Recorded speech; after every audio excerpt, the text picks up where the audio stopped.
Guys, നിങ്ങളുടെ വീട്ടിൽ ഇതേപോലെയുള്ള ചാമ്പക്ക മരങ്ങൾ ഉണ്ടാവും. ഉണ്ടെങ്കിൽ വേഗം പൊട്ടിച്ച് തീർത്തോ. നമ്മുടെ മഴച്ചേട്ടൻ വന്നിട്ടുണ്ട്. ഇപ്പം ഇന്നലെയൊക്കെ ഞങ്ങളവിടെ ഭയങ്കര മഴയായിരുന്നു. ഇതാണ് നമ്മുടെ ചാമ്പക്ക മരം. ഞാൻ തന്നെ നട്ടുപിടിപ്പിച്ച മരമാണ്. ഇപ്പോൾ തോട്ടിയൊന്നും ഇല്ലാത്തതുകൊണ്ട് നമ്മൾ ഈ ഒരു അടിച്ച് വാരുന്ന ഒരു സാധനം വെച്ചിട്ടാണ് സംഭവം പൊട്ടിക്കുന്നത്. അല്ലെങ്കിൽ എല്ലാം കൊഴിഞ്ഞു പോവും. പിന്നെ ഉറുമ്പ് കഴിച്ചു തീർക്കും. ഫുള്ള് ഉറുമ്പാണ്. നമ്മളൊക്കെ ഇത് പൊട്ടിക്കണമെന്നുണ്ടെങ്കിൽ കയ്യിലൊക്കെ ഉറുമ്പ് കടിച്ച് ആകെ സീനാവും.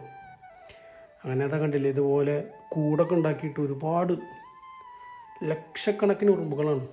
അപ്പം നമ്മൾ ഇതുപോലെ എല്ലാം ഓരോന്നായിട്ട് പൊട്ടിച്ചെടുത്ത് എല്ലാം നമ്മൾ പോക്കറ്റിലാക്കി.